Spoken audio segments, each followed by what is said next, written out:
yang akan dilaporkan secara langsung oleh reporter kami di lapangan. Bersama saya Diamita, inilah live update selengkapnya. Kita menuju kabar pertama, Tribuners. Bocah bernama Agil asal desa Sukajaya, Kecamatan Sukajaya, Kabupaten Bogor, menderita TB paru dan juga TB tulang. Ia kini tengah menjalani perawatan di RSUD Ciawi. Menteri Sosial Tri Risma hari ini menyempatkan diri untuk berkunjung dan menyambangi Agil di rumah sakit. Informasi lengkapnya akan disampaikan rekan Rahmat Hidayat, jurnalis Tribun Bogor yang kini sudah tersambung bersama kami di sana. Halo rekan Hidayat. Baik, rekan Dea. Ya, rekan Rahmat Hidayat, tadi siang seperti yang sudah saya sebutkan tadi, Menteri Sosial Tri Risma hari ini mengunjungi Agil di RSUD Ciawi. Bisa dijelaskan kegiatan di sana seperti apa dan juga dari mana Mensos Risma bisa mengetahui kabar soal Agil ini? Baik, Dea dan rekan-rekan Tribuners lainnya dapat saya sampaikan bahwa kunjungan Menteri Sosial Risma Tri Risma hari ini ke RSUD Ciawi dalam rangka mengunjungi Agil, salah satu bocah yatim piatu yang menderita TB paru dan TB tulang. Dalam kunjungannya tersebut, Menteri Sosial Risma turut diikuti oleh Direktur Utama RSUD Ciawi, Dr. Sani Musyafa beserta jajarannya dan CEO Kitabisa.com Al-Fatih Timur. Adapun Menteri Sosial mendapati kabar tersebut berdasarkan hasil monitoring media Kemensos beberapa waktu lalu. Begitu, Dea. Berdasarkan informasi yang sudah Anda dapatkan, setelah mengetahui kondisi Agil, lalu adakah bantuan yang disalurkan oleh Mensos? Baik, rekan Dea. Adapun bantuan yang disalurkan oleh Mensos kepada Agil yaitu berupa bantuan dana hasil kerjasama dengan Kitabisa.com. Adapun di lokasi RSUD Ciawi tersebut, Menteri Sosial memberikan beberapa bingkisan serta menawarkan beberapa hadiah kepada Agil beserta kakak kandungnya. Begitu, Dea. Lalu tadi juga Anda sebutkan bahwa Mensos di sana bersama dari komunitas Kitabisa. Bisa Anda informasikan bantuan apa dari komunitas tersebut yang juga disalurkan? Baik, Dea, berdasarkan informasi yang dihimpun oleh tribunnewsbogor.com, Kitabisa.com menggalang dana dari 1.000 donatur. Hal tersebut disampaikan oleh CEO Al-Fatih Timur. Adapun nominal yang didapatkan dari 1.000 donatur tersebut berjumlah 94.500.000. Begitu, rekan Dea. Ya, rekan Rahmat, terkait dengan penyakit yang diderita oleh Agil ini kita tahu bahwa waktu pengobatannya pasti juga tidak sebentar. Lalu apakah pihak-pihak terkait ini masih akan terus mendampingi sampai Agil sembuh? Baik ya, jadi Kementerian Sosial akan terus melakukan pengawasan terhadap kondisi Agil. Begitupun dengan Kitabisa.com dan RSUD Ciawi Kabupaten Bogor. Menurut Menteri Sosial Tri Risma hari ini, pihaknya akan terus melakukan pengawasan di bawah balai. Kemudian Kitabisa.com pun dalam waktu 10 bulan ke depan akan terus melakukan monitoring kepada kondisi Agil. Adapun Kitabisa.com menambahkan bahwa untuk biaya operasional dan biaya lainnya pun akan terus dilakukan pemantauan oleh Kitabisa.com di bawah arahan dari Kemensos dan RSUD Ciawi Kabupaten Bogor. Begitu deh. Baik, terima kasih rekan Rahmat. Dan berikut Tribuners kami tampilkan keterangan dari Mensos Tri Risma hari ini dan juga CEO Kitabisa Al-Fatih Timur selengkapnya. Kami ketemu, nah kemudian yang kedua saya juga mengucapkan terima kasih kepada RSUD Ciawi, para manajemen, para direktur dan seluruh dokter terutama yang merawat selama ini Agil. Dan memang si Agil ini anak yatim piatu, sehingga karena kesulitan waktu itu, kesulitan dana, sehingga dia kondisinya parah. Nah karena itu, dan kemudian setelah itu karena saya tahu sakitnya Agil ini tidak bisa selesai, misalkan ada yang sakit sekali operasi begitu selesai. Nah Agil ini enggak, karena dia butuh waktu yang panjang untuk proses penyembuhannya. Maka kemudian saya komunikasi dengan teman-teman Kitabisa untuk bagaimana keberlanjutan untuk kesembuhan Agil ini. Dan alhamdulillah kemudian dilakukan apa namanya fundraising. Nah kemudian dapatlah dana untuk itu, dan itu akan diserahkan oleh kita bisa yang menjelaskan. Saya kira begitu. Dan alhamdulillah juga dari pihak rumah sakit tidak terlalu dananya dari mana dan sebagainya begitu. Bu, apa dari Kemensos akan mengawal sampai Agil sembuh gitu? Oh iya, nanti ada dari teman-teman di balai yang akan ngawasi terus menerus kondisi Agil ini. Karena kakaknya juga putus sekolah, kita juga bantu kakaknya untuk dia kembali ke bersekolah. Ada lagi? Dari kita bisa mungkin Bang, ada tambahan?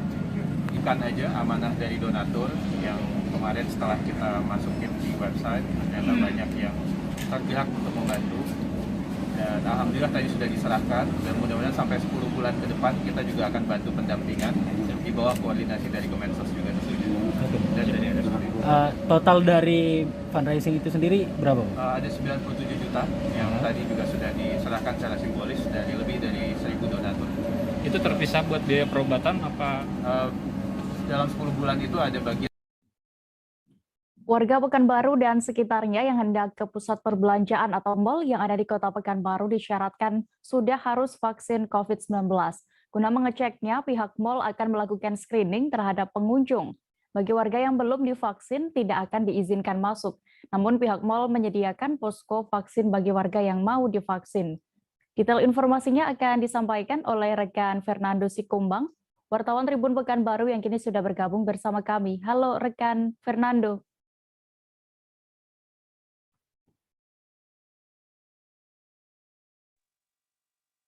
Oke Dea, siang Dea. Ya, selamat siang rekan Nando. Seperti apa? Silakan bisa Anda jelaskan penerapan wajib vaksin bagi pengunjung mal di Pekanbaru saat ini. Oke Dea, memang sesuai dari surat edaran Wali Kota Pekanbaru, pada pedoman aktivitas PPKM level 2 di Kota Pekanbaru, satu poinnya adalah bagi pengunjung pusat perbelanjaan, pusat keramaian, dan juga sejumlah objek wisata, saat ini wajib menggunakan screening dari aplikasi Peduli Lindungi dia, dan mereka memang harus menjalani vaksinasi terlebih dahulu sebelum menjalani screening secara online tersebut. Dan ini sebagai upaya dari pemerintah kota untuk menggenjot vaksinasi di Kota Pekanbaru, walaupun saat ini capaian vaksinasi di Kota Pekanbaru sudah cukup tinggi, namun pemerintah kota ingin nantinya yang berada di pusat keramaian maupun berada di pusat perbelanjaan adalah masyarakat yang memang sudah menjalani vaksinasi. Dan untuk saat ini memang mal sudah mulai menerapkan penggunaan screening dari aplikasi Peduli Lindungi bagi para pengunjung yang hendak masuk ke dalam mal dan pusat perbelanjaan yang ada di Kota Pekanbaru dia. Ya, terkait penerapan screening aplikasi Peduli Lindungi ini, apakah sudah seluruh pusat perbelanjaan menerapkannya atau baru sebagian?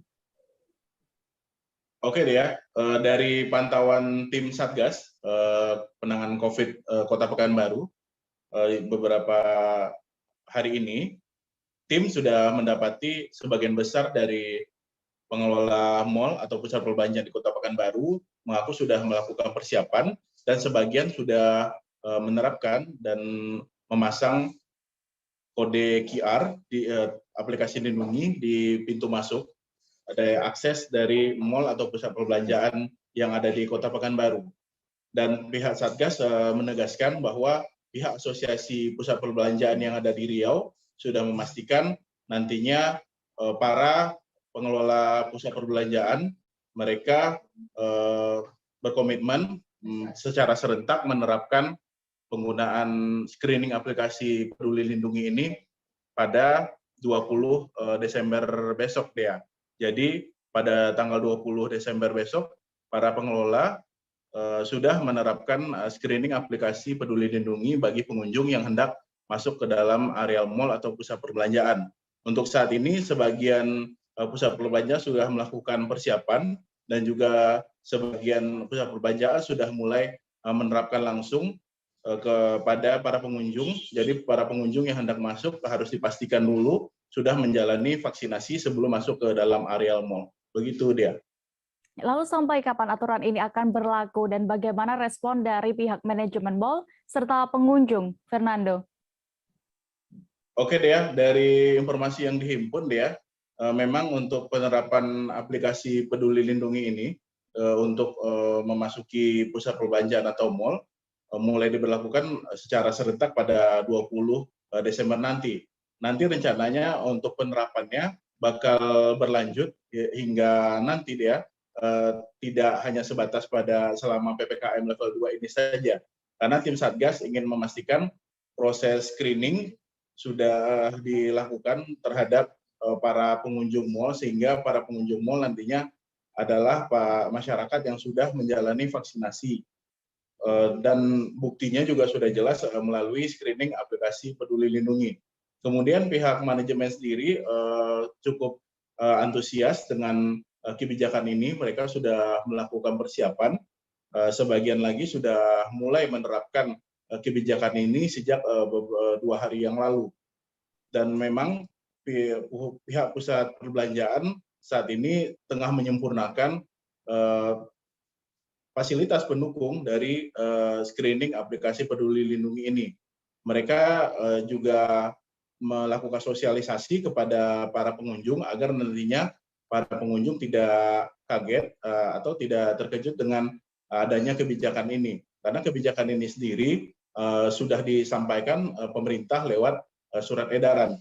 Kemudian pihak pengelola mal atau pusat perbelanjaan di Kota Pekanbaru juga sudah melakukan sosialisasi kepada masyarakat dan kepada para pengunjung melalui media sosialnya masing-masing. Mereka menyampaikan bahwa untuk memasuki mal atau pusat perbelanjaan wajib saat ini menggunakan aplikasi screening Peduli Lindungi, sehingga para pengunjung nantinya memang pasti sudah menjalani vaksinasi. Sedangkan masyarakat yang belum vaksinasi tidak perlu khawatir karena memang pihak Dinas Kesehatan bekerjasama dengan pengelola pusat perbelanjaan yang ada di Kota Pekanbaru sudah membuka vaksinasi center di masing-masing pusat perbelanjaan yang ada di Kota Pekanbaru dia.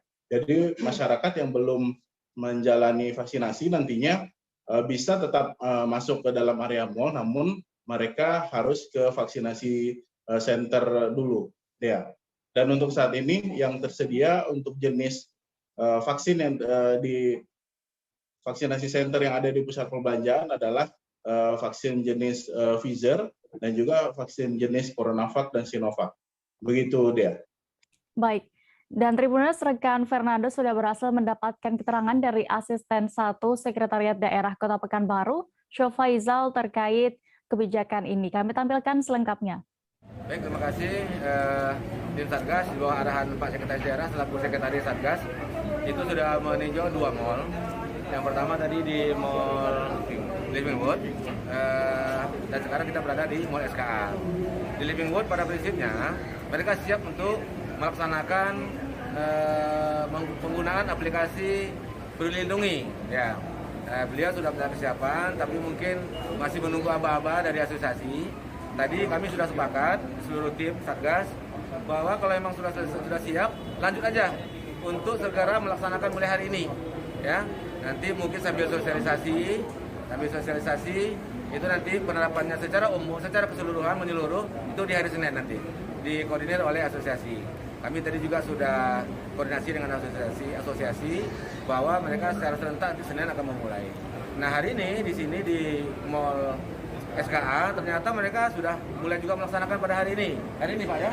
Ya, hari ini melaksanakan aplikasi Peduli Lindungi. Mungkin juga masih dalam tahap sosialisasi. Dan kedepannya tadi saya minta kepada Satgas, maksudnya Satgas minta yang di mall ini agar membuat satu booth untuk vaksin. Ya, jadi bagi kawan-kawan yang tidak bisa menggunakan aplikasi Peduli Lindungi karena belum divaksin, mereka langsung divaksin di booth sendiri, kemudian di-downloadkan aplikasinya sehingga mereka dipersilakan masuk ke dalam. Nah, ini juga sudah disanggupi dan barangkali menurut kami menghimbau untuk seluruh masyarakat Riau ya yang biasanya berweekend ke Pekanbaru untuk segera melakukan vaksin, ya melakukan vaksin sehingga nanti bisa bisa tidak terhalang untuk masuk. Kita juga merasakan bahwa ini mungkin sedikit banyaknya akan ada berdampak terhadap tingkat kunjungan. Kita tidak ingin juga penerapan ini akan berdampak terhadap tingkat kunjungan ke mal-mal karena ini kan menyangkut proses kegiatan.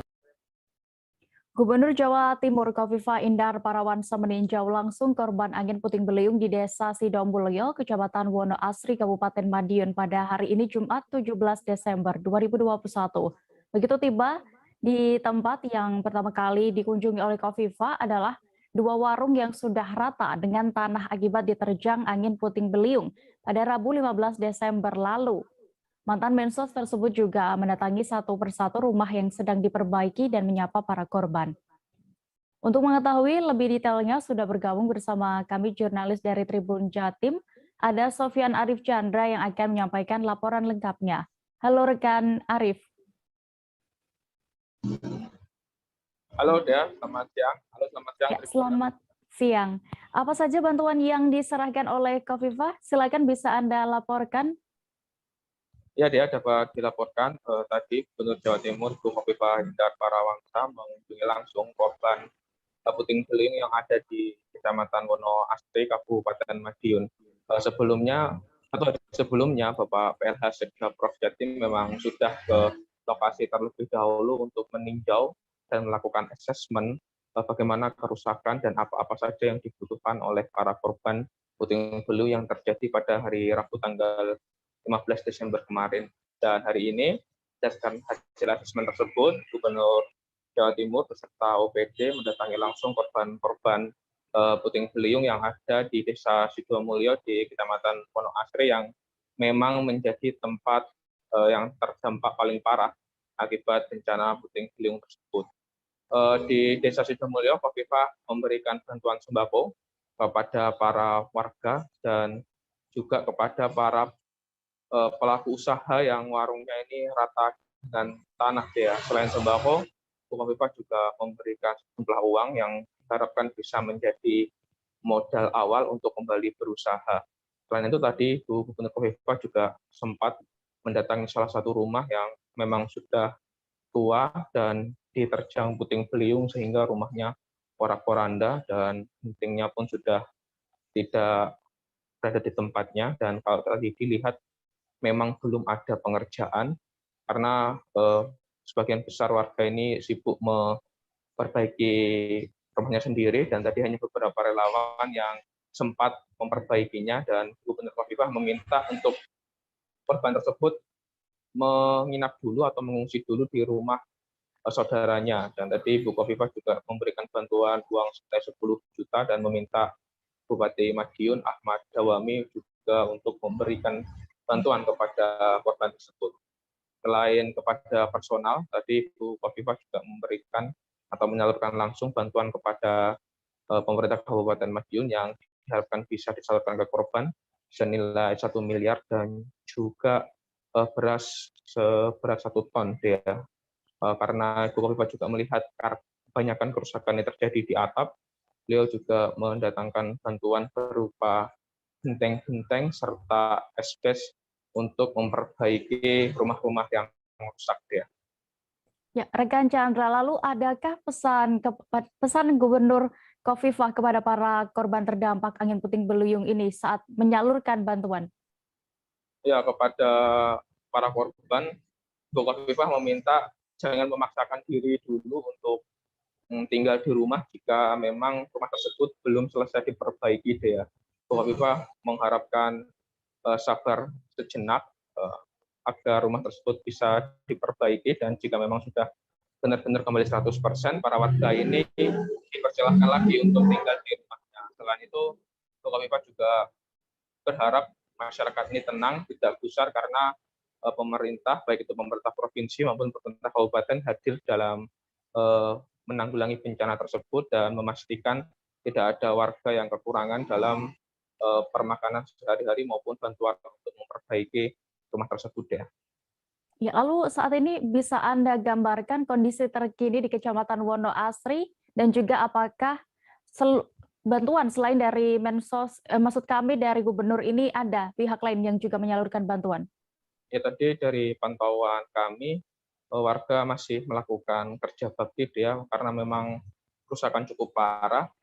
Warga gotong royong menaikkan genteng ke atap dan menatanya kembali untuk yang menggunakan atap berupa genteng. Tapi yang menggunakan galvalum ini juga sudah mulai mencopoti atapnya dan mulai memasang galvalum yang baru. Sedangkan di kantor Kecamatan Wonoasri sendiri, bantuan ini sudah mulai datang dari berbagai instansi maupun organisasi dan siap disalurkan untuk kepada para korban. Dan kemarin memang dipersilahkan jika memang ada dermawan ataupun masyarakat yang ingin membantu para korban ini untuk langsung di-dropping saja ke kantor Kecamatan Wonoasri yang nantinya akan disalurkan oleh petugas di Kecamatan BPBD Tagana yang memang sudah mengetahui apa-apa saja kebutuhan dari korban rename by address deh. Baik, Tribuners, rekan Chandra sudah berhasil mendapatkan keterangan dari Gubernur Jawa Timur Kofifa Indar Parawansa terkait hal ini. Kami tampilkan selengkapnya untuk Anda. Prediksi terhadap bencana alam yang berasal dari hidrometeorologi. Hidrometeorologi itu bisa hujan lebat, bisa menyebabkan banjir bandang, bisa menyebabkan longsor, bisa diikuti puting beliung. Itu bagian dari hidrometeorologi. Koordinasinya juga cukup intensif. Apel dengan Pak Pangdam, Pak Kapolda di Makodam. Apel dengan BPBD Sejatim di Semantok Nganjuk. Nah, varian-varian itu memang harus dimitigasi, harus diikuti kewaspadaan berganda. Bahwa untuk puting beliung ini tidak seperti PVMBG, Pusat Vulkanologi, yang bisa memprediksi kira-kira kapan-kapannya. Puting beliung ini kalau komunikasi saya dengan Ibu Kepala BMKG, paling kira-kira 30 menit sebelumnya baru bisa terdeteksi. Mungkin anginnya ke arah sini, tapi kemudian lewatnya kecamatan mana, desa mana, itu paling prediksi bisa dilakukan 30 menit sebelumnya. Jadi memang untuk antisipasi puting beliung relatif tidak mudah diprediksi.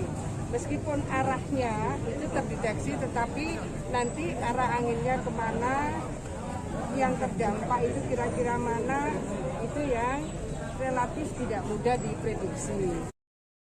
Dari Jawa Timur kita beralih ke Provinsi Sulawesi Utara. Kasus kebakaran rumah kembali terjadi di wilayah Kabupaten Minahasa Selatan. Kebakaran melalap habis rumah seorang warga yang terbuat dari kayu. Ratusan warga berupaya memadamkan api yang membesar dengan menggunakan alat seadanya dan sempat mengusir petugas pemadam kebakaran. Kabar selengkapnya akan disampaikan wartawan Tribun Manado, ada rekan Rul Mantik yang kini sudah terhubung bersama kami di sana. Halo rekan Rul. Halo, selamat siang rekan Dea. Selamat siang. Bisa Anda informasikan berdasarkan pantauan Anda, apa sebenarnya penyebab kebakaran rumah itu? Apakah sudah ada informasi dan berapa untuk kerugiannya? Iya, baik rekan Dea. Jadi ketika rumah itu terbakar di Desa Popontolan, Kecamatan Tumpaan terbakar, petugas dari Polres Kabupaten Minahasa Selatan juga dari petugas dari Polsek Tumpaan langsung menuju ke lokasi dan melakukan identifikasi serta pengumpulan bukti-bukti di lokasi kejadian. Dan menurut Kasat Reskrim Polres Kabupaten Minahasa Selatan bahwa dugaan awal kebakaran ini terjadi karena sambungan pendek arus listrik. Seperti itu rekan Dea. Ya, lalu apakah ada orang yang tinggal di rumah itu ataupun berada di dalam rumah saat kebakaran terjadi? Iya. Banyak orang yang tinggal di rumah itu, selain tuan rumah yang pemilik rumah, ada juga anak-anak kos-kosan yang bekerja di Indomart di dekat rumah tersebut. Namun saat kebakaran terjadi, pemilik rumah dan anak-anak kos yang tinggal di rumah itu tidak berada di rumah, sebab ketika kebakaran terjadi sekitar jam 1 siang, penghuni kos itu sedang melaksanakan pekerjaan mereka, sementara pemilik rumahnya, seorang ibu janda itu sedang ada di luar rumah, ada kegiatan desa di kantor desa. Seperti itu, rekan dia. Ya, rekan Rul, tadi sudah saya sempat singgung juga terkait warga yang mengusir petugas pemadam kebakaran yang hendak ikut memadamkan api, membantu memadamkan api. Ini mengapa alasannya? Iya, saya mewawancarai beberapa warga. Mereka mengusir petugas pemadam kebakaran sebab mereka merasa kesal. Karena alasan mereka pertama, setelah mereka menghubungi petugas, tidak ada respon, belum ada langsung direspon oleh petugas kebakaran. Dan saat petugas kebakaran dan mobil damkar itu tiba, 1 unit mobil damkar, apinya sudah padam. Nah, ketika mobil itu tiba, sontak warga melampiaskan kekecewaan mereka dengan mengusir dan menyiram mobil damkar itu dengan air. Mereka mengambil air di got depan rumah dan menyiramnya ke mobil damkar dan menyuruh mereka pulang. Dan rekan dia tadi juga ditanyakan soal kerugian. Jadi data awal dari Polres Kabupaten Minahasa Selatan, kerugian akibat kebakaran itu berkisar sekitar 300 juta rupiah. Seperti itu rekan dia. Iya. Lalu bagaimana tanggapan dari Satuan Pemadam Kebakaran Kabupaten Minsel terkait insiden ini? Iya, dari Satuan Pemadam Kebakaran, dari Kasat sendirinya, yaitu Pak Henry Palit, dia mengatakan bahwa kejadian itu memang patut mereka terima sebab kendaraan mobil damkar atau mobil damkar yang dimiliki oleh Satuan Pemadam Kebakaran dalam keadaan tidak baik. Jadi Kabupaten Minsel itu memiliki 2 mobil kendaraan. Yang satu rusak berat, masih sementara diperbaiki di bengkel, sementara yang 1 unit lagi keadaannya tidak siap 100%. Jadi ketika warga memanggil petugas kebakaran karena terjadi kebakaran, petugas kebakaran masih mempersiapkan beberapa kendaraan itu, beberapa bagian yang harus dipersiapkan, lalu mereka menuju ke lokasi. Jadi dari Satuan Polisi Pamong Praja, mereka memaklumi apa yang mereka alami, diusir oleh warga di Desa Popontolan. Seperti itu rekan dia. Baik, terima kasih rekan Rul Mantik untuk laporan Anda langsung dari Manado. Selamat bertugas kembali. Ya, terima kasih. Selamat siang. Stok pangan bantuan korban banjir di Sekadau masih banyak. Pemerintah daerah Kabupaten Sekadau pun menyalurkan bagi desa-desa di tiap kecamatan. Stok pangan berupa beras, mie instan, dan telur tersebut kemudian terus disalurkan bagi masyarakat. Dan hingga saat ini sudah ada beberapa desa yang menerima bantuan tersebut. Selengkapnya akan disampaikan rekan Marpina Sindika Wulandari, jurnalis Tribun Pontianak, yang kini sudah terhubung bersama kami di sana. Halo rekan Marpina. Ya, halo rekan Dea. Ya baik, bisa Anda informasikan dari mana saja sumber cadangan pangan tersebut? Ya, terima kasih Dea. Nah, untuk cadangan pangan di Kabupaten Sekadau ini memang merupakan bantuan dari Provinsi Kalimantan Barat, pemerintah pusat, dan juga berbagai donatur, baik itu dari pengusaha, kemudian pihak perusahaan, dan juga dari partai politik. Nah, cadangan pangan ini terkumpul karena sebelumnya pada bulan Oktober dan bulan November itu Kabupaten Sekadau dilanda bencana banjir sekitar 1 bulan, dan bantuan ini terus berdatangan hingga 1 minggu pasca banjir, sehingga bantuan yang disalurkan ini cukup banyak dan akhirnya menumpuk begitu dia. Ya, berarti sudah berapa lama disalurkan bantuan ini? Nah, kalau khusus untuk bantuan selama banjir ini sudah mulai disalurkan pada akhir Oktober hingga akhir November, khusus untuk masyarakat yang terdampak banjir. Tetapi untuk masyarakat yang tidak terdampak banjir, yang artinya masyarakat yang dari desa-desa lain itu baru mulai disalurkan bantuannya pada awal Desember ini. Begitu dia. Ya, rekan Marpina, lalu kemana saja dan apa alasannya dibagikan untuk masyarakat umum?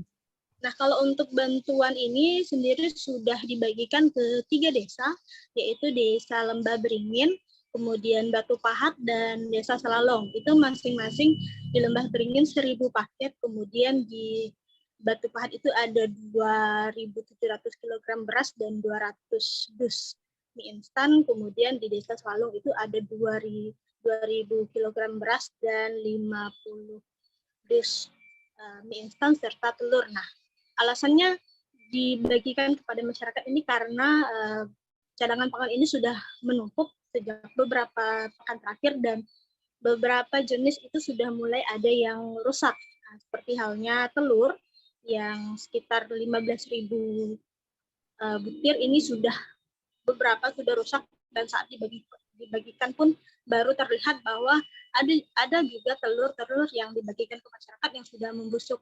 Nah, begitu juga dengan beras, dikhawatirkan juga akan laku jika terus disimpan di gudang milik pemerintah daerah. Begitu daerah.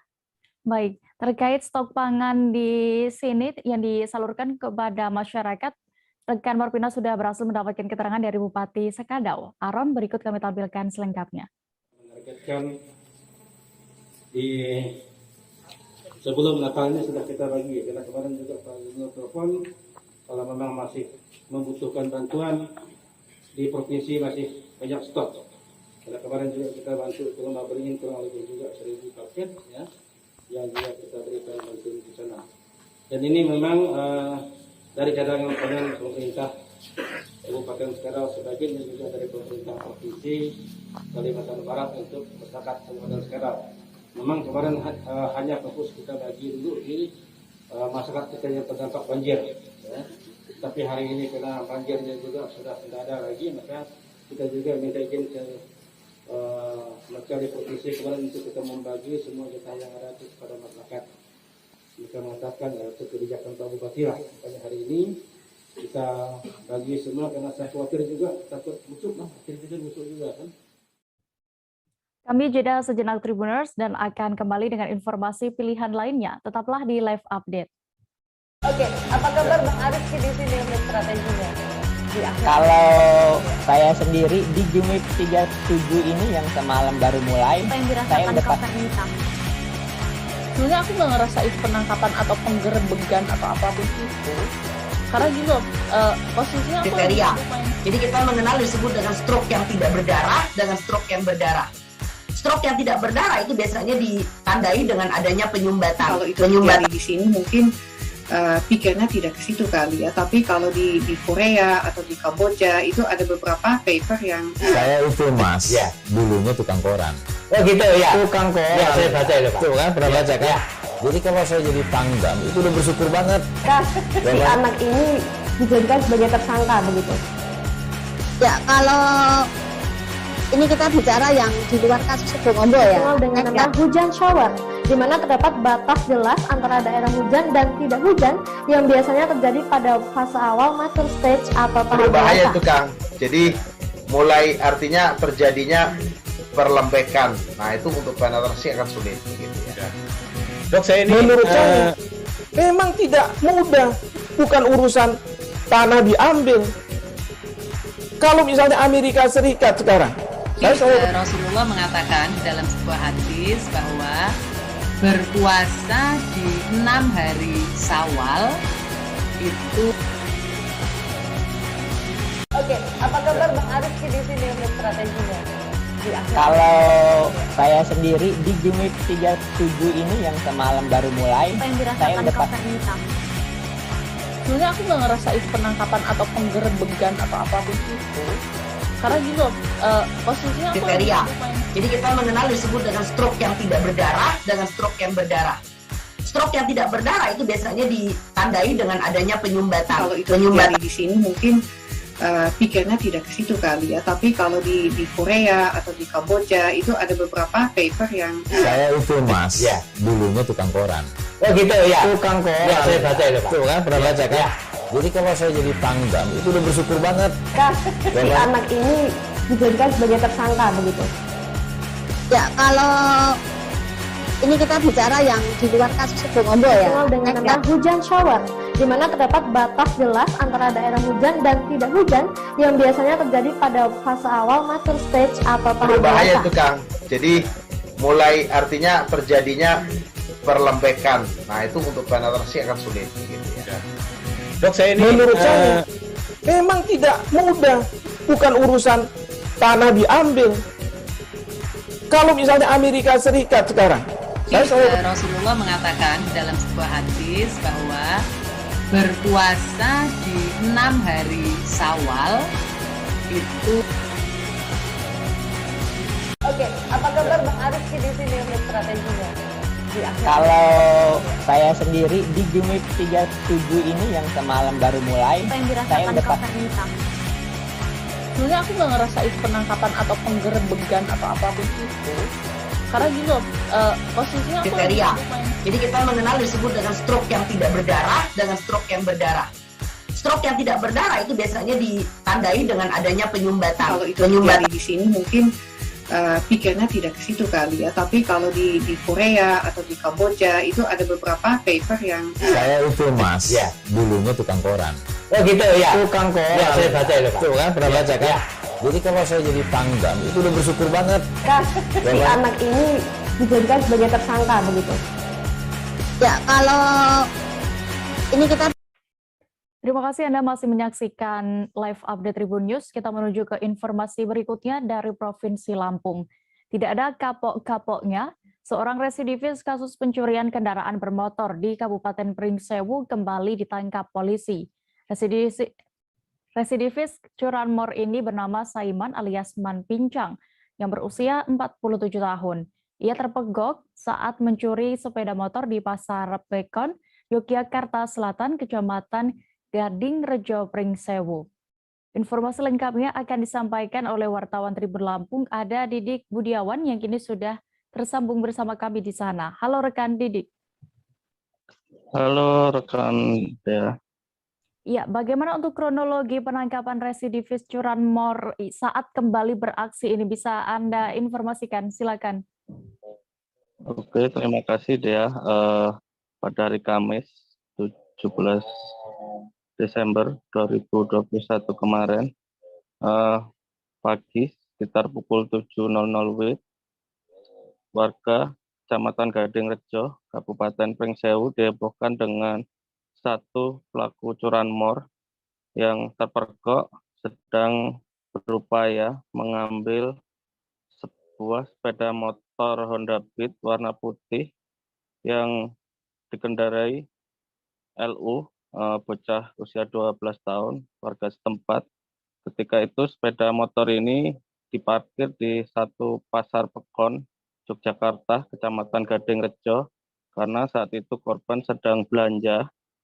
Namun ketika ditinggal belanja tersebut, pelaku Man Pincang berupaya mengambil sepeda motor dan berupaya mendorong motor ini. Namun saat sepeda motor ini didorong, korban sudah kembali dan melihat pelaku sehingga korban berteriak maling.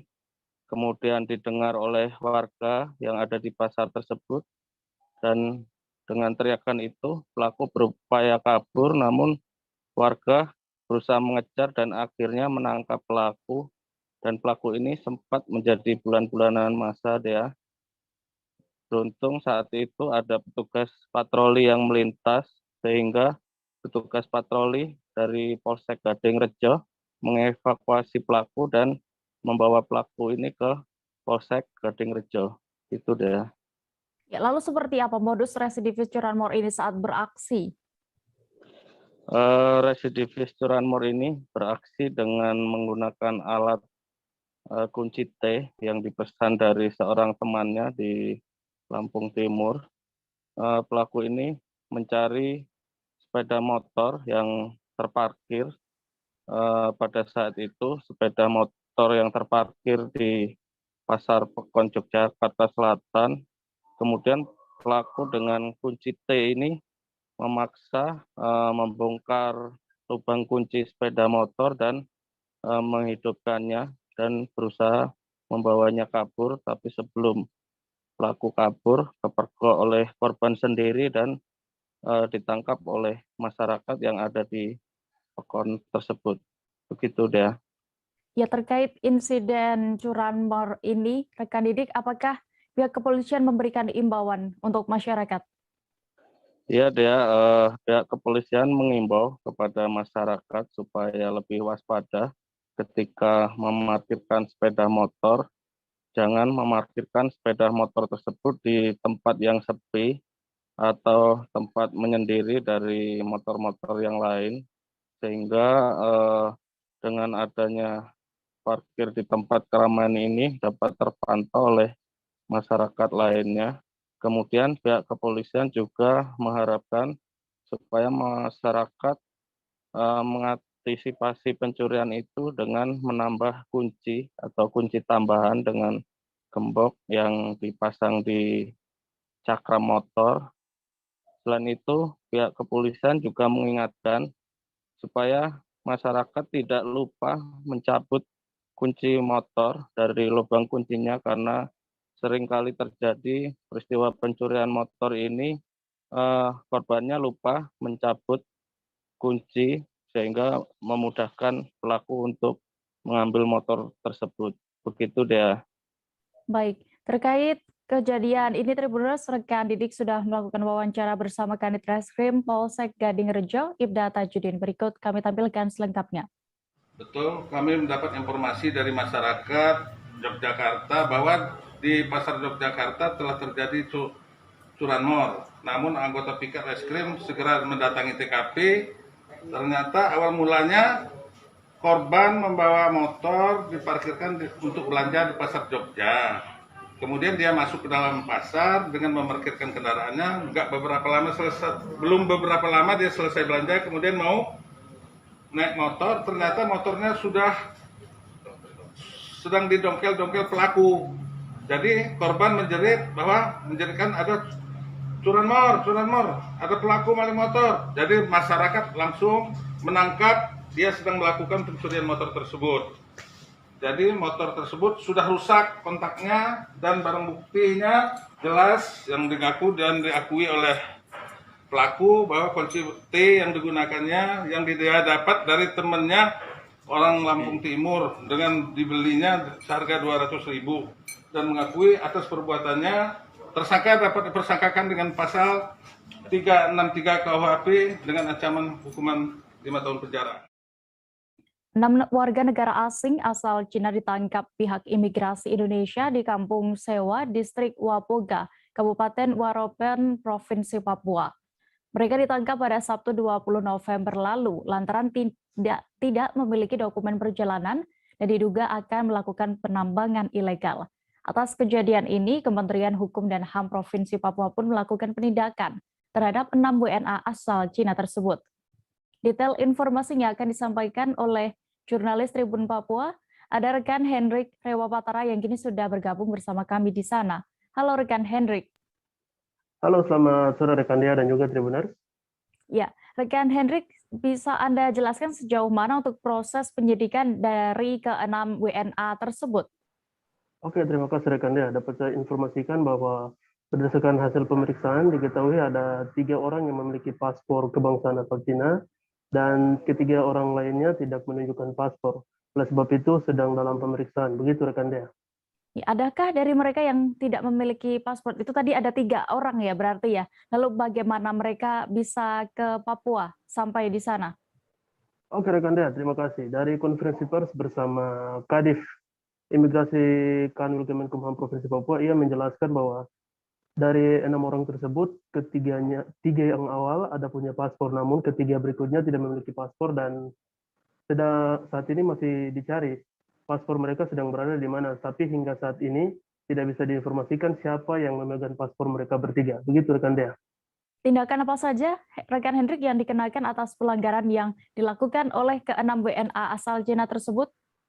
Oke rekan Dea, untuk tindakan yang dilakukan saat ini 3 orang sudah dideportasi. Sedangkan 3 orang lainnya masih menunggu hasil dan sekarang akan dikirim dari BIA ke Imigrasi Jakarta untuk melakukan cross-check selanjutnya terkait paspor yang tidak ditemukan hingga saat ini. Demikian rekan Dea. Baik, berikut Tribuners kami tampilkan keterangan dari Kepala Divisi Imigrasi Kanwil Kementerian Hukum dan HAM Provinsi Papua, Novianto Sulastono selengkapnya. Kegiatan kita untuk responden terkait dengan 6 warga negara asing Cina yang dilakukan pengamanan di Wapolda Waropen ya. Nah, kita tampilkan juga bersama Kanim Biak. Kita zoom dengan Kanim Biak. Mungkin rekan-rekan bisa melihat di layar. Saya bacakan juga ya poin-poin yang perlu saya sampaikan di sini. Yang pertama, pada tanggal 20 November 2021 telah diamankan WNA tanpa dokumen perjalanan paspor oleh anggota Kodim 1709 Yapen Waropen di daerah distrik Wapoga karena diduga akan melakukan kegiatan penambangan. Yang kedua, pada tanggal 22 November 2021, ke-6 WNA dimaksud diserahkan ke kantor imigrasi kelas 2 TPI Biak. Ketiga, adapun hasil dari pemeriksaan terhadap ke-6 WNA tersebut diperoleh data dan informasi sebagai berikut. A. Diketahui 3 orang WNA pemegang paspor kebangsaan Cina dan 3 orang WNA tidak dapat menunjukkan dokumen perjalanan paspor. Kita menuju ke Kepulauan Riau. Penemuan mayat Mr. X di Danau Seiladi, Kelurahan Tiban Lama, Kecamatan Sekupang, akhirnya terungkap identitasnya. Diketahui mayat perempuan yang ditemukan pertama kali oleh Budi Kardi ini belakangan bernama Awin Wismawati. Sebelumnya mayat yang ditemukan di Danau Seiladi ini ditemukan pada Kamis 16 Desember 2021 lalu. Dan untuk mengetahui bagaimana perkembangan terkininya sudah bergabung bersama kami rekan Roni Lodo Laleng, wartawan dari Tribun Batam yang akan menyampaikan laporan lengkapnya. Halo rekan Roni. Baik, selamat siang rekan Dea. Selamat siang rekan Roni, bagaimana bisa Anda laporkan untuk pantauan di lapangan saat proses evakuasi mayat tersebut bagaimana? Baik Dea dan juga Tribuners, tepatnya pada Kamis 16 Desember 2021 kemarin, warga Batam terkhususnya pengendara yang melintas di kawasan lokasi Seiladi,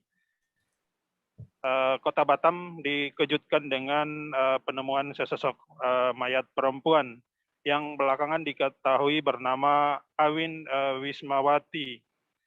Dari hasil pantauan kami di lapangan terlihat petugas dari kepolisian dan juga Ditpam BP Batam sedang mengevakuasi korban menggunakan satu boot ya.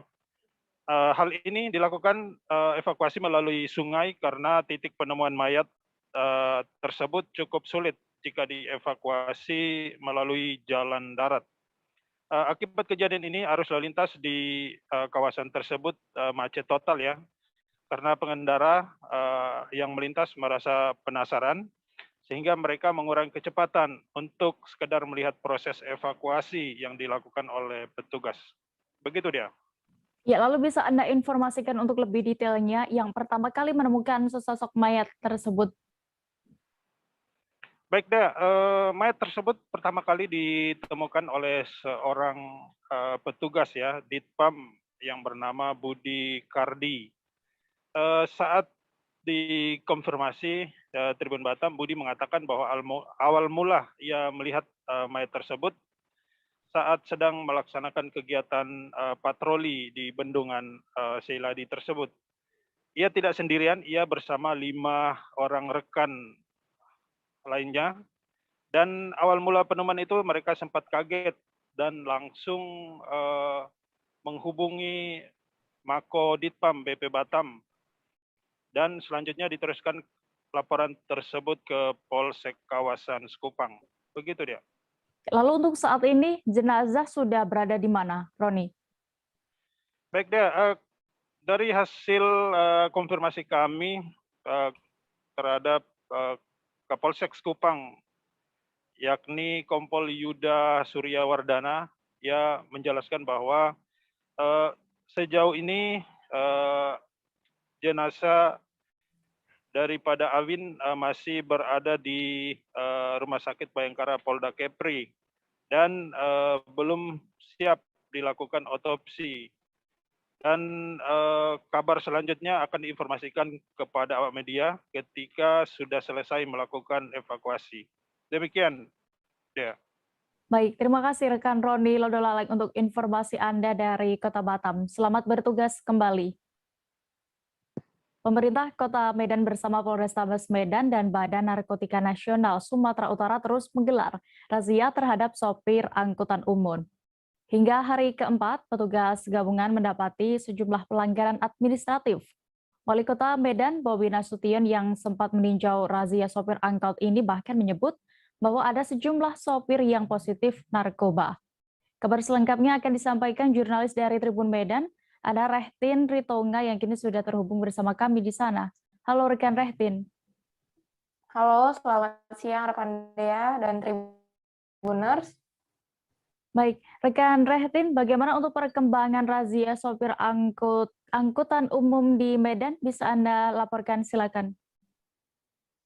Baik, sejak Senin 13 Desember 2021 hingga hari ini, hari Jumat 17 Desember 2021, pemerintah Kota Medan melalui Dinas Perhubungan bersama Kepolisian dan juga Badan Narkotika Nasional atau BNN Provinsi Sumatera Utara menggelar razia sopir angkutan umum, baik itu angkutan kota maupun angkutan antar provinsi.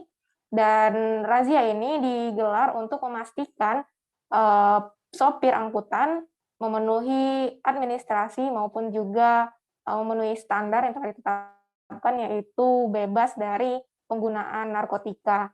Dan dari sejak hari Senin kemarin hingga hari ini, Dea, hingga kemarin sore tepatnya, Dinas Perhubungan Kota Medan mencatat ada sebanyak 24 sopir di Kota Medan yang terjaring positif menggunakan narkotika. Dan dari sekitar 120 kendaraan yang sudah dilakukan razia, ada terdapat 26 kendaraan yang dinyatakan tidak memenuhi izin sehingga dikandangkan di gudang Dinas Perhubungan Kota Medan. Dan Dinas Perhubungan Kota Medan bersama BNN Provinsi dan juga kepolisian setempat saat ini masih terus menggelar razia untuk sopir angkutan umum, khususnya untuk mencegah kecelakaan yang mengakibatkan dan membahayakan penumpang angkutan umum di Kota Medan. Begitu rekan Dea. Ya, berdasarkan pantauan Anda, lalu tindakan apa yang dilakukan oleh Pemko Medan terhadap sopir angkutan umum yang tidak memenuhi aturan tersebut? Baik, berdasarkan hasil wawancara dengan Wali Kota Medan, Bobi Nasution, beliau mengatakan nantinya sopir-sopir angkutan umum yang terjaring razia tes urin oleh BNN Provinsi Sumatera Utara akan ditindaklanjut oleh pihak kepolisian dan juga BNN. Sementara pemerintah Kota Medan nantinya akan melibatkan pelaku usaha, dalam hal ini komunitas organisasi angkutan darat atau Organda dan juga pelaku usaha yang merupakan tempat bekerja sopir angkutan umum ini untuk ditinjau kembali izinnya, apakah izinnya memenuhi standar atau tidak, dan jika tidak nantinya Wali Kota Medan mengatakan akan ada pencabutan izin pelaku usaha dan juga koordinasi-koordinasi lainnya seperti sanksi-sanksi yang akan dilakukan oleh pemerintah Kota Medan. Begitu. Baik, terakhir rekan Rehtin, sampai kapan razia sopir angkutan umum ini akan dilakukan? Dan berdasarkan keterangan dari Dinas Perhubungan Kota Medan, nantinya razia ini akan digelar hingga akhir Desember dan akan terus dilanjutkan ke bulan-bulan selanjutnya hingga memenuhi seluruh jumlah kendaraan umum atau angkutan umum yang ada di Kota Medan, karena saat ini berdasarkan data Dinas Perhubungan sendiri, kendaraan umum yang beroperasi di Kota Medan itu ada sekitar 4-5.000 angkutan umum yang melintas setiap harinya. Begitu deh. Baik, Tribuners, berikut akan kami tampilkan hasil wawancara rekan Rehtin bersama Bobi Nasution, Wali Kota Medan, selengkapnya. Seperti apa hasilnya Pak Bobi? Ya, hari keempat yang kita temui banyak pelanggaran, mulai dari pelanggaran ringan, pelanggaran sedang kita bilang, karena mulai dari ada yang nggak punya SIM, ada yang supirnya tidak sesuai, supir tembak kita bilang, sampai ada yang positif menggunakan narkoba. hari ini saja sampai dengan jam ini kita lakukan di pagi hari sama di sore hari itu sudah terkonfirmasi ada 6 yang positif. Dari 4 hari ini dari total 120-an yang dites itu ada 24 yang positif menggunakan narkoba. Nah, ini menjadi tentunya pelajaran bagi kita semua. Sebagai kami pemerintah Kota Medan, ini akan kami berikan sanksi-sanksi tegas, baik dari pelanggaran yang ringan tadi yang tidak perlu diikutin. Sudah kita koordinasikan dengan Polrestabes, bagi yang supir tembak, kita beri peringatan keras kepada pemiliknya dan supir yang aslinya, dan bagi yang terkonfirmasi positif menggunakan narkoba, ini kita serahkan ke pihak berwajib. Beralih ke Sulawesi Tengah, Kepolisian Resort Sigi menggelar gebiar vaksinasi COVID-19 selama 2 hari berturut-turut, yakni pada Rabu sampai dengan Kamis kemarin. Gebiar vaksinasi COVID-19 ini diinisiasi oleh Akabri bertempat di Poliklinik Polres Sigi, Desa Maku, Kecamatan Dolo, Kabupaten Sigi. Selengkapnya akan disampaikan wartawan Tribun Palu. Ada rekan Salam yang kini sudah terhubung bersama kami. Halo rekan Salam. Halo rekan Dea. Iya, bisa Anda informasikan berapa jumlah dosis yang disiapkan oleh tim vaksinator selama gebiar vaksinasi kali ini? Silakan. Baik, terima kasih rekan Dea dan Tribuners sekalian. Benar sekali, Kepolisian Resort Sigi menggelar gebiar vaksinasi COVID selama 2 hari berturut-turut, yakni dari Rabu hingga Kamis kemarin.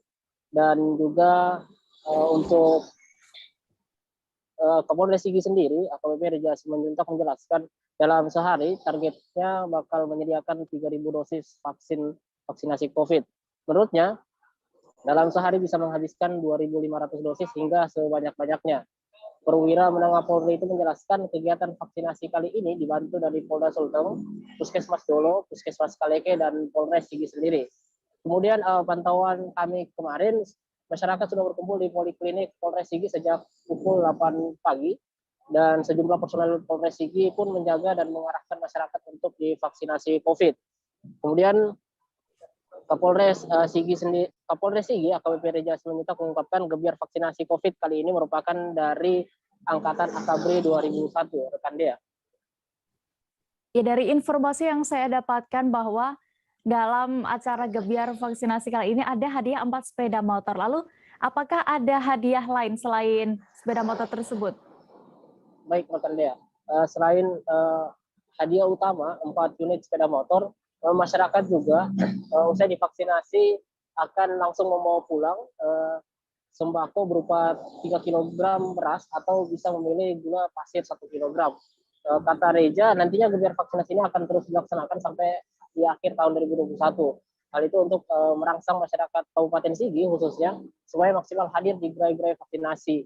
Kemudian mantan Kepala Detasmen B Pelopor Satbrimob Polda Gorontalo itu menjelaskan ada beberapa hadiah tambahan berupa door prize seperti sepeda anak-anak, mesin cuci, rice cooker, sepeda anak-anak, dan setrika. Dan hadiah utamanya itu adalah 4 unit sepeda motor, rekan Dea. Baik, lalu sejauh ini berdasarkan informasi yang Anda dapat, bagaimana upaya Polres Sigi untuk mengajak masyarakat mau mengikuti vaksinasi tersebut? Baik, upaya-upaya yang dilakukan oleh Polres Sigi sendiri selain membuka gerai-gerai vaksinasi bersama dengan Dinas Kesehatan dan stakeholder terkait, juga melakukan operasi razia pengendara roda 2 maupun roda 4 yang melintasi jalan poros Palu Kulawi depan Mako Polres Sigi. Sejumlah personel dari Satlantas, Sabara, dan Satreskrim Polres Sigi turun melakukan razia tersebut. Pantauan kami kemarin, semua pengendara itu diberhentikan yang melintasi jalur poros Palu Kulawi. Tidak sedikit masyarakat memilih memutar balik kendaraannya sebab mengira operasi tersebut terkait kelengkapan kendaraan. Personel Polres Sigi pun saat melakukan operasi tidak menanyakan kelengkapan SIM maupun STNK, namun meminta bukti apakah masyarakat yang melintasi jalan tersebut sudah divaksinasi atau belum. Kemudian juga jika belum kedapatan masyarakat yang belum divaksinasi, maka masyarakat pun langsung diarahkan masuk ke gerai vaksinasi COVID di Poliklinik Polres Sigi, sehingga masyarakat langsung mendapatkan layanan vaksinasi di lokasi tersebut, rekan Dea.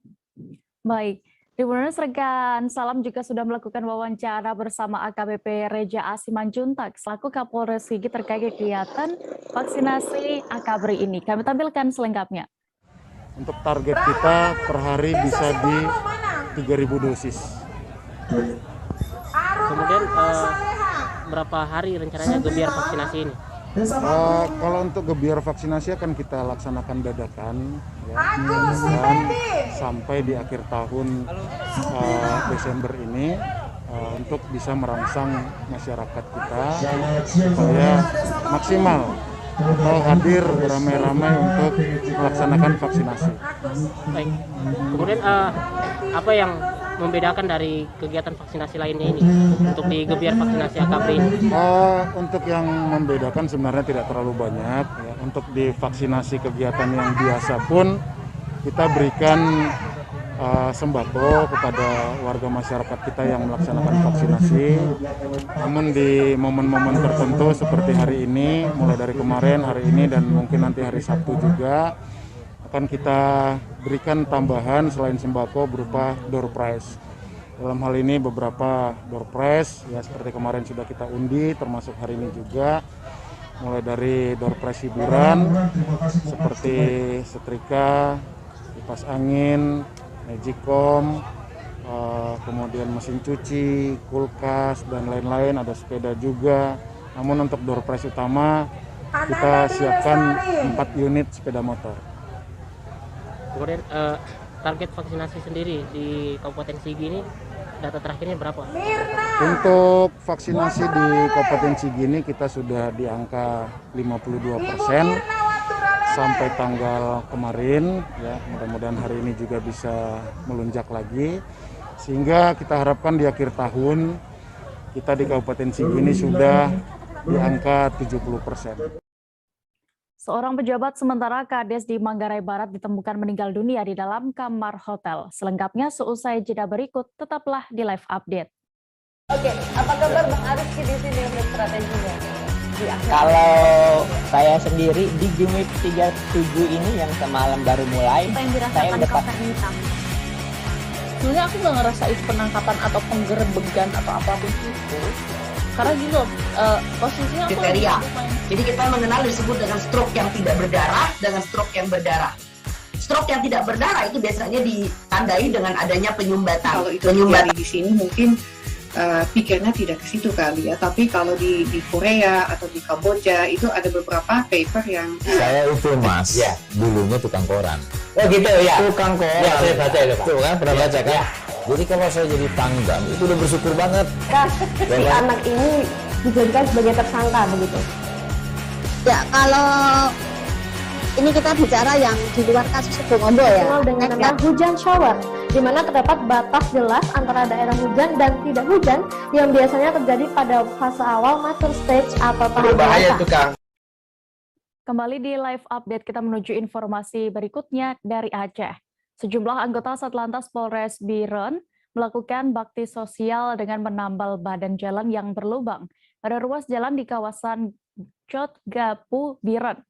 Pekerjaan menambal lubang jalan dipimpin langsung oleh Kasat Lantas AKP Andrew Agrifina, didampingi oleh KBO Lantas Ibtu Henry Yunan, serta Kanit Riginden Aibtu Ambia. Dan bagaimana pelaksanaannya akan disampaikan oleh rekan Yusmadin Idris, jurnalis Rambi News yang kini sudah bergabung bersama kami. Halo rekan Yusman. Ya, Mbak. Informasinya kemarin siang sejumlah anggota Satlantas dengan gerak cepat dengan mobil pickup melakukan tugas sosial.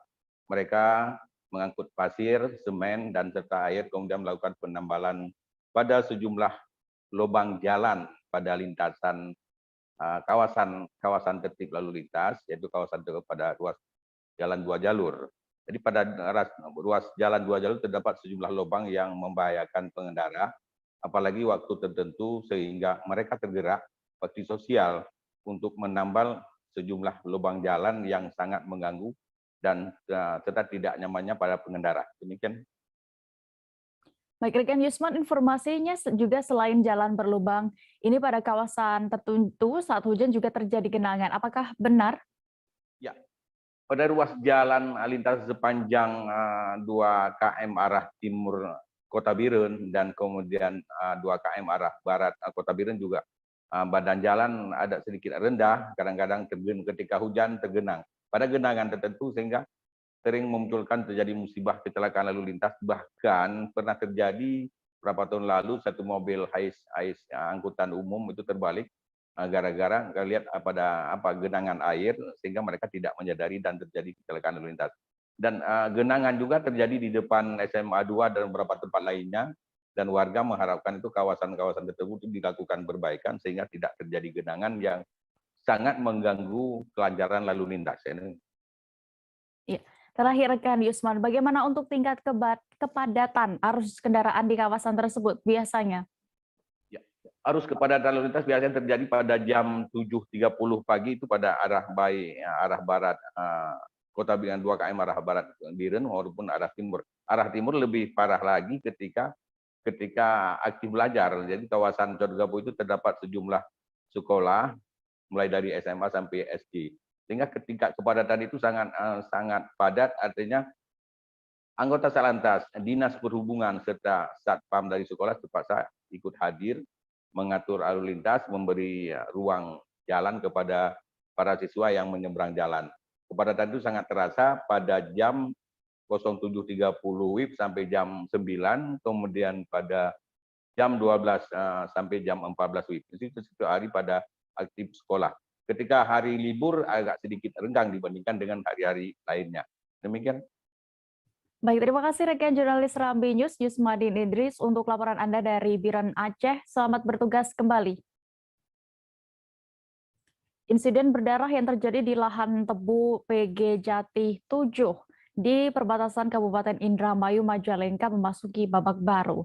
Sidang perdana para terdakwa digelar di Pengadilan Negeri Indramayu secara virtual. Ada 7 orang terdakwa yang disidang. Mereka merupakan anggota dari Forum Komunikasi Masyarakat atau Forum Komunikasi Masyarakat Indramayu Selatan atau FKMIS. Dan detail informasinya akan disampaikan oleh rekan Handika Rahman, wartawan Tribun Cirebon yang kini sudah bergabung bersama kami. Halo rekan Handika. Halo Dea. Ya, bisa Anda informasikan terkait 7 terdakwa yang kemarin menjalani sidang perdana kasus PG Jati 7 ini? Baik Dea, dapat kami informasikan insiden berdarah yang terjadi di lahan tebu PG Jati 7 di perbatasan Indramayu Majalengka sudah memasuki babak baru ya. Pada Kamis 16 Desember 2021 kemarin mereka menjalani sidang perdana di Pengadilan Negeri Indramayu secara virtual. Ada 7 orang terdakwa yang disidang. Mereka merupakan anggota Forum Komunikasi Masyarakat Indramayu Selatan atau yang lebih dikenal dengan FKMIS. Masing-masing terdakwa ini berinisial S, C, D, dan E. Sidang perdana tersebut dimulai pukul 1 siang dan selesai pada pukul 3 sore hari kemarin. Ya, Handika, dari 7 terdakwa yang menjalani sidang itu, apakah ada ketua dari FKMIS? Baik, ya dapat kami sampaikan untuk sidang kemarin dari sebanyak 7 orang tersebut tidak ada ketua FKMIS atau yang sekaligus merupakan anggota DPRD Kabupaten Indramayu bernama Taryadi. Pada sidang kemarin hanya ada 7 anggota dari FKMIS saja. Mereka didakwa melakukan atau menguasai benda tajam. Hal ini sesuai dengan pasal 2 UU Darurat nomor 12 tahun 1951 tentang senjata tajam, dan ada pula yang terdakwa yang didakwa dengan pasal 1 UU Darurat nomor 12 tahun 1951 tentang kepemilikan senjata api. Mereka ini sebelumnya diketahui berkedapatan menguasai atau memegang senjata tajam berupa golok, celurit, dan lain sebagainya. Dan 1 orang diketahui juga menguasai senjata api jenis rakitan ya. Jadi dari 7 orang tersebut, 6 orang dikenakan pasal soal senjata tajam dan 1 orang soal kepemilikan senjata api. Dan untuk Ketua FKMI sendiri, Taryadi, rencananya akan dilakukan persidangan di perkara yang berbeda. Kemungkinan sidang tersebut akan berlangsung pada 3 minggu ke depan. Mengingat perkara dari masing-masing terdakwa ini saat kasus tersebut berbeda-beda sehingga pertanggungjawaban hukumnya pun berbeda-beda. Ya. Baik, terima kasih rekan Handika Rahmat untuk informasi Anda. Selamat bertugas kembali. Seorang pejabat sementara kepala desa di Kabupaten Manggarai Barat ditemukan meninggal dunia dalam kamar sebuah hotel. PJS Kades itu berinisial AN ditemukan meninggal dunia di di sebuah hotel kawasan Desa Gorontalo, Kecamatan Komodo. Bagaimana kondisi terkini di sana? Kita sudah terhubung dengan Gechio Viana, reporter poskupang.com. Halo, rekan Gechio. Halo. Ya. Halo, untuk pertama-tama bisa Anda informasikan, ceritakan bagaimana untuk kronologi penemuan pejabat sementara Kades di Manggarai Barat yang ditemukan meninggal dunia di sebuah kamar hotel. Baik, dapat saya laporkan seorang penjabat kepala desa atau PJS di Kabupaten Manggarai Barat berinisial AN berumur 45 tahun ditemukan meninggal di dalam kamar hotel. Awalnya korban merupakan penjabat kepala desa yang melakukan kegiatan pemerintahan, yakni keperluan untuk melakukan pencairan dana desa di Labuan Bajo. Selama beberapa hari dia melakukan aktivitas dan terakhir masih melakukan komunikasi dengan keluarganya pada hari Kamis malam. Pihak keluarga mendapatkan informasi bahwa korban berada di hotel tersebut dan istri dari korban AN mengontak juga kepada pihak keluarga karena mendapatkan informasi dari korban yang hendak melakukan bunuh diri. Setelah mendapatkan informasi tersebut, keluarga korban yakni Agustinus Agen maupun juga beberapa keluarga lainnya langsung menuju ke hotel tersebut dan dibantu oleh seorang polisi. Pada sekitar pukul 20 waktu Indonesia bagian tengah, mereka mencoba berusaha untuk membuka pintu kamar hotel tersebut dan menemukan korban telah meninggal dengan posisi terlentang di atas kamar tempat tidur. Demikian. Lalu bagaimana untuk kondisi terkini di TKP pasca penemuan jenazah tersebut? Untuk kondisi tempat kejadian perkara, sampai saat ini polisi melakukan telah memasang garis polisi di lokasi kejadian. Pada malam sesaat setelah penemuan jenazah tersebut, polisi melakukan olah tempat kejadian perkara dan setelah melakukan olah TKP, polisi langsung mengevakuasi korban serta ke RSUD Komodo Labuan Bajo dan mengamankan sejumlah barang bukti yang berada di kamar tersebut. Demikian. Rekan Gechio, lalu terkait tadi Anda sebutkan bahwa sang istri dari pejabat sementara Kades ini mengungkapkan bahwa yang bersangkutan ingin bunuh diri. Apakah penyebab kematiannya juga benar terkait percobaan bunuh diri tersebut atau bagaimana?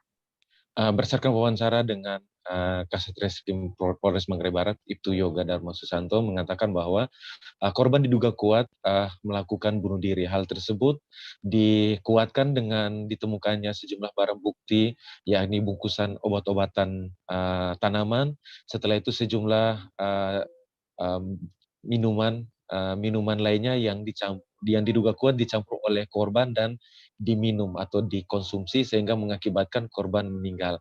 Dugaan kuat selanjutnya dari pihak kepolisian bahwa pada tubuh korban, yakni mulut korban itu mengeluarkan busa. Dan berdasarkan keterangan dari beberapa saksi, dalam hal ini keluarga, korban sudah menyatakan untuk mengakhiri hidupnya dengan cara bunuh diri. Demikian. Ya, lalu sudah sejauh mana pihak kepolisian mendalami kasus ini? Lalu apakah juga sudah diketahui terkait mengapa yang bersangkutan memilih untuk mengakhiri hidupnya? Hingga Jumat pagi, berdasarkan konfirmasi dengan pihak kepolisian, saat ini dilakukan pemeriksaan terhadap sejumlah saksi dan pihak kepolisian masih menunggu hasil visum dari RSUD Komodo Labuan Bajo. Jika ditemukan tidak ada bukti atau tanda-tanda kekerasan di tubuh korban, polisi berkeyakinan atau menduga kuat bahwa korban melakukan aksi bunuh diri. Demikian. Baik rekan Geciu, dan Tribuners, berikut kami tampilkan hasil wawancara rekan jurnalis kami bersama Ibtu Yoga selaku Kasat Reskrim Polres Manggarai Barat selengkapnya. Juga masyarakat bunuh diri ini untuk sementara kita masih melakukan penyelidikan.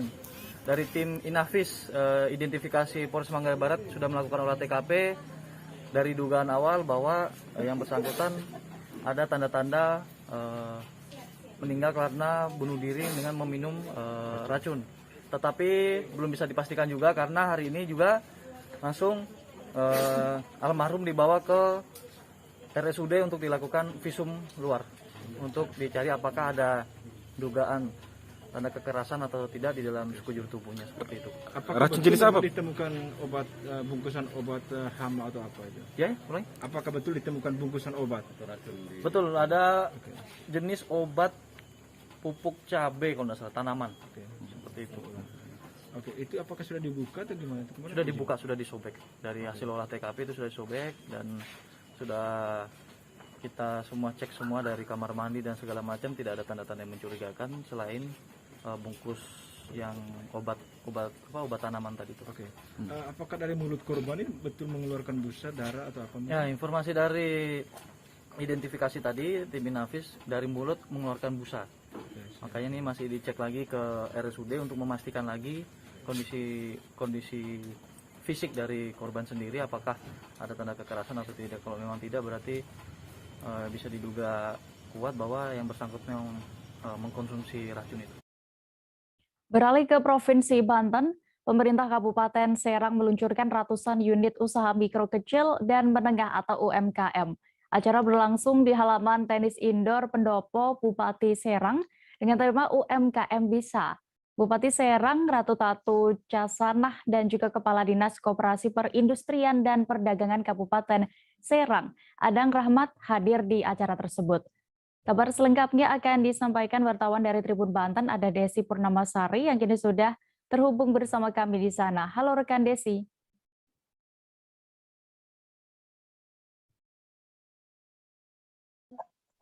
Halo rekan Dea. Rekan Desi, silakan bisa Anda informasikan berapa untuk totalnya UMKM yang diluncurkan? Iya, baik. Terima kasih rekan Dea.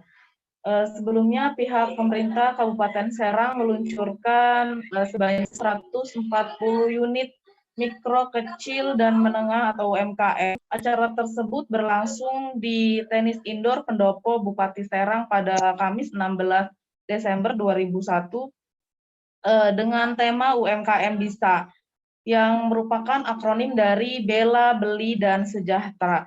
Dalam kesempatan ini pula dilangsungkan acara pemberian bantuan atau CSR dari pihak Bank BJB untuk UMKM Kabupaten Serang.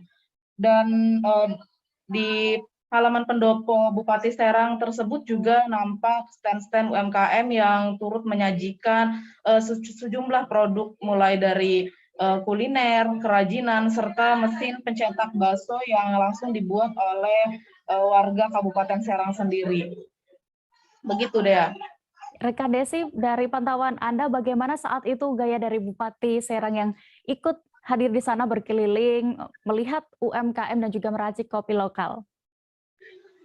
Ya, dalam kesempatan ini juga Dinas Koperasi Perindustrian dan Perdagangan Kabupaten Serang, Adang Rahmat, juga turut mengatakan bahwa slogan UMKM Bisa tersebut merupakan penyongsong perekonomian daerah agar lebih baik untuk kedepannya. Selain itu, dia juga mengungkapkan bahwa seiring perubahan digital, maka pelaku UMKM harus dapat memanfaatkan hal tersebut secara baik untuk mendorong sektor pemasaran di bidang UMKM sendiri. Dan tidak hanya itu, Bupati Serang Ratu Tatu Casanah pun dalam kesempatan ini ia sempat berkeliling menuju stand-stand UMKM untuk turut melihat dan juga mendukung para pelaku usaha dengan cara membeli beberapa produk yang ada di halaman Pendopo Bupati Serang tersebut. Dan tidak hanya itu, Bupati Serang juga langsung menjajal atau mendadak menjadi barista di halaman pendopo Bupati Serang. Tampak ia belajar meracik dan menyajikan kopi menggunakan metode manual atau mesin. Hal itu dilakukan pada saat peresmian teras pendopo. Begitu, Dea. Baik, terima kasih rekan Desi untuk informasi Anda dari Serang, Banten. Selamat bertugas kembali.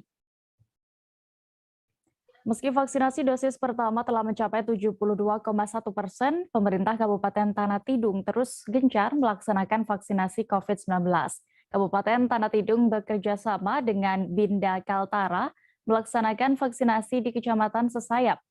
Pada pelaksanaan vaksinasi itu, pemerintah Tanah Tidung menargetkan 500 orang divaksin COVID-19.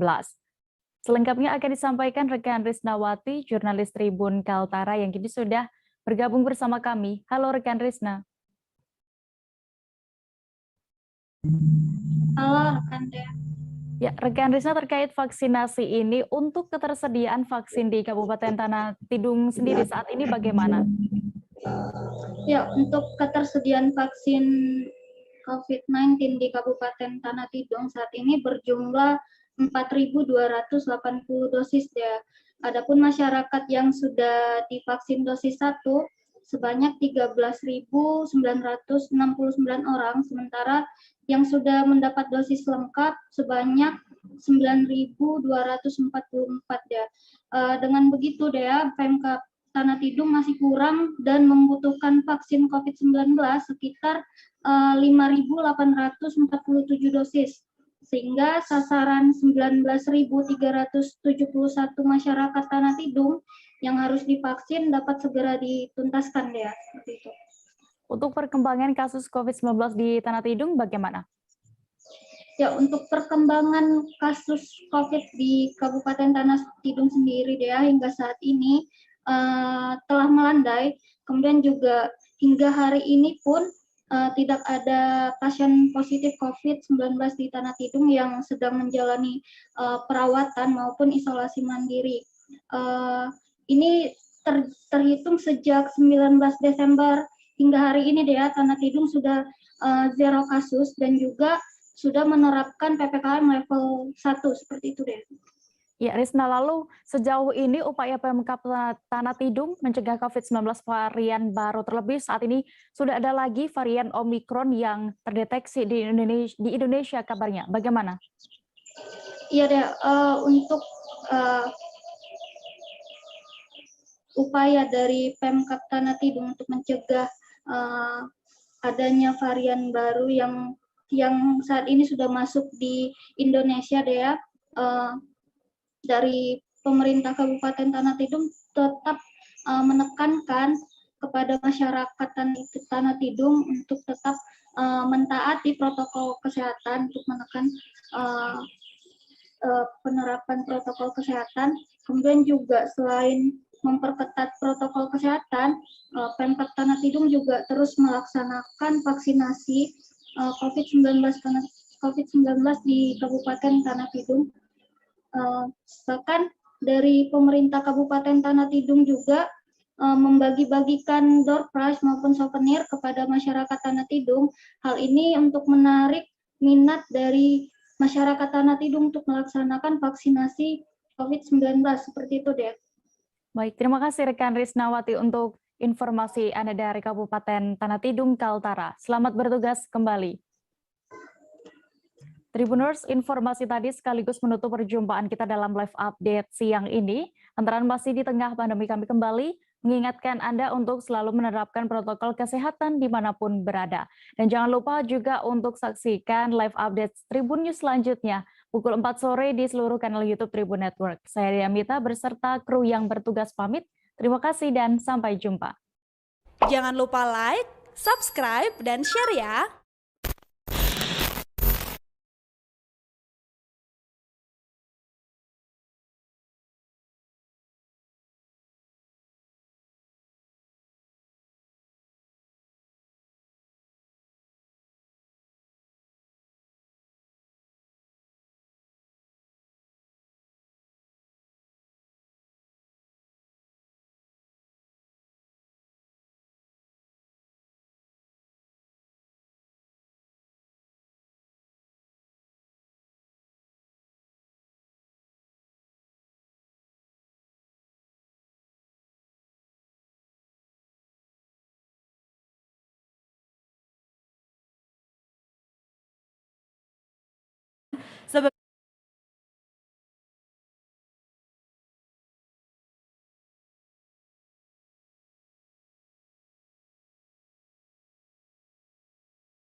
Sejak jumpa kita pertama, ku langsung jatuh cinta.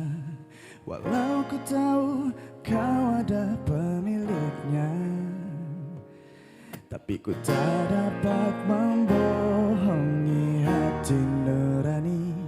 Ku tak dapat menghindari gejolak cinta ini. Maka izinkanlah aku mencintaimu. Recording in progress. Aku sekedar sayang padamu.